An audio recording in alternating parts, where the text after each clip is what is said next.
সম্রাজ্ঞী হাসিনা আর তার কন্যার কঠোর সমালোচনা করে একটা নিবন্ধন লিখেছে কলকাতা ভিত্তিক সাংবাদিক মানদীপা ব্যানার্জি। শেখ হাসিনাকে সম্রাজ্ঞী বলার কারণ হচ্ছে তিনি এই বাংলাদেশটাকে তার নিজের দেশ মনে করতেন। তিনি এই দেশের সম্রাজ্ঞী হিসেবে নিজেকে আবির্ভূত করেছে। তিনি বারংবার বলতেন এটা তার দেশ, এটা তার বাবার দেশ।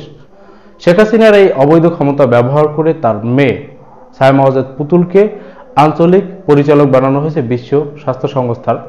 সেই প্রসঙ্গেই এই নিবন্ধনটি লেখা হয়েছে।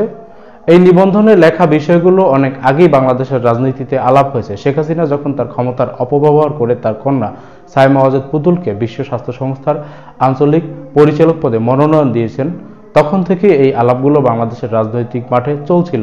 বিরোধী দলের রাজনীতিবিদরা এই আলাপ করছিলেন সুশীল সমাজের লোকজন। সেই একই ধরনের আলাপ এই নিবন্ধনের মধ্যে এসেছে। তবুও এই নিবন্ধনটাকে আমি বিশেষভাবে গুরুত্বপূর্ণ মনে করছি। এর কারণ হচ্ছে শেখ হাসিনার পতনের পরে ভারতের সমস্ত মিডিয়া, গদি মিডিয়া সহ প্রত্যেকটা মেইনস্ট্রিম মিডিয়াই শেখ হাসিনার পক্ষে বয়ান দিয়েছে, শেখ হাসিনাকে ভিকটিম হিসেবে উপস্থাপন করেছে, বাংলাদেশে তথাকথিত হিন্দু নির্যাতনের বয়ান দিয়েছে। এই সমস্ত কিছু যখন সমস্ত ভারতীয় গণমাধ্যমগুলোতে সমস্ত সাংবাদিক কূটনীতিবিদদের মধ্য থেকে আসছিল, তখনকার সময় যখন একজন সাংবাদিক শেখ হাসিনার এবং তার কন্যার বিরুদ্ধে কঠোরভাবে একটা নিবন্ধন লেখে, কঠোর সমালোচনা করে, সেটার গুরুত্ব অবশ্যই রয়েছে। তিনি কি লিখেছেন সেটা আমি পড়ছি, তারপরে বাকি আলোচনায় আসব। এখানে ঢাকা পোস্ট শিরোনাম করেছে, যোগ্যকে বাদ দিয়ে বিশ্ব স্বাস্থ্য সংস্থার পদ বাগিয়ে নেন পুতুল।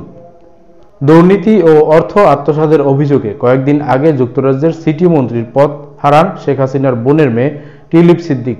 এবার তার নিজের মেয়ে সায়মা ওয়াজেদ পুতুল অসঙ্গতির কারণে চাপের মুখে পড়তে যাচ্ছেন বলে এক নিবন্ধন লিখেছেন কলকাতা ভিত্তিক সাংবাদিক মানদীপা ব্যানার্জি। তিনি বাইবেল থেকে উদ্ধৃতি দিয়ে বলেছেন, বাবার পাপের দায় ছেলের উপরে পড়ে। তবে এক্ষেত্রে শেখ হাসিনার পাপের দায় পড়েছে তার বোনের মেয়ে টিউলিপের ওপর। এতে করে তিনি পদত্যাগ করতে বাধ্য হয়েছেন। এবার এই দায় পড়তে যাচ্ছে তার আপন মেয়ে পুতুলের উপর, যিনি 2023 সালে বিশ্ব স্বাস্থ্য সংস্থার দক্ষিণ পূর্ব এশিয়ার আঞ্চলিক পরিচালক হয়েছিলেন। এই সাংবাদিক স্বাস্থ্য বিষয়ক জার্নাল ল্যান্সেটের 2023 সালের সেপ্টেম্বরের একটি সম্পাদকীয় প্রতিবেদনের কথা উল্লেখ করে বলেছেন, ওই প্রতিবেদনে পুতুলের প্রার্থিতা নিয়ে প্রশ্ন তুলেছিলেন। তারা অভিযোগ করেছিল পুতুল বিশ্ব স্বাস্থ্য সংস্থার আঞ্চলিক পরিচালক হওয়ার যোগ্য না, কিন্তু স্বজনপ্রীতির কারণে তিনি মনোনয়ন পেয়েছেন। এমন স্বজনপ্রীতি বিশ্ব স্বাস্থ্য সংস্থার গ্রহণযোগ্যতা নষ্ট করবে। এছাড়া 2023 সালে ব্রিটিশ সংবাদ মাধ্যম ফিনান্সিয়াল টাইমস ও তার যোগ্যতা নিয়ে প্রশ্ন তুলেছিল।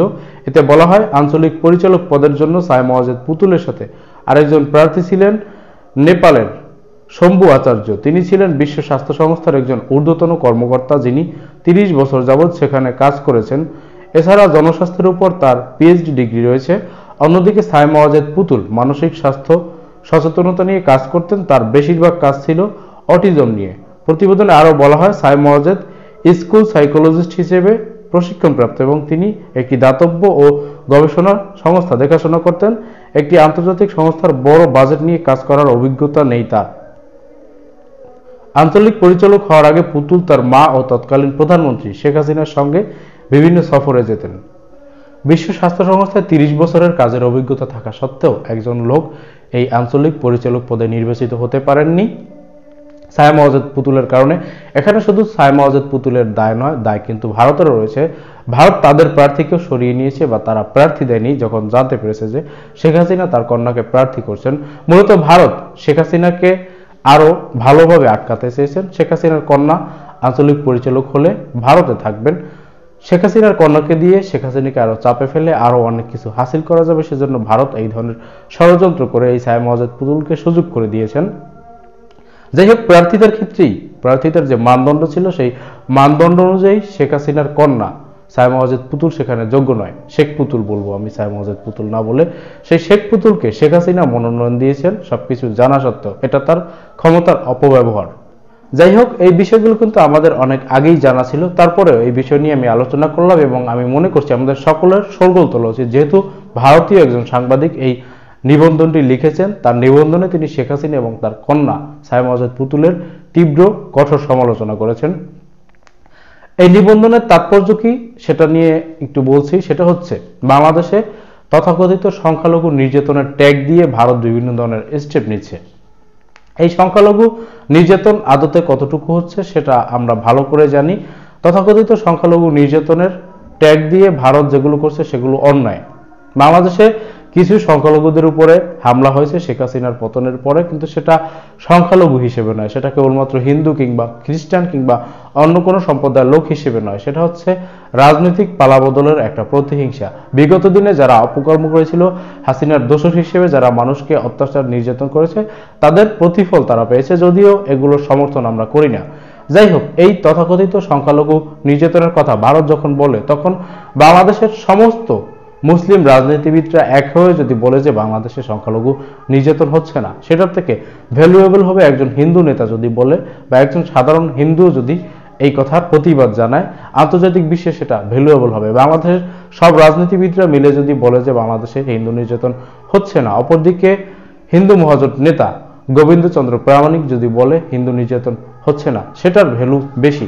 সুতরাং সমস্ত ভারতীয় মিডিয়া যখন বলছে যে শেখ হাসিনা একজন ভিকটিম, সেখানে ভারতীয় একজন সাংবাদিক যখন উল্টোভাবে লিখছেন যে শেখ হাসিনার ক্ষমতার অপব্যবহারের কারণে তার কন্যা একটা বড় পদে স্থান পেয়েছেন, তার বোনের মেয়ে তার অপকর্মের কারণে সাজা পেয়েছেন, সেটা কিন্তু অত্যন্ত গুরুত্ব বহন করে।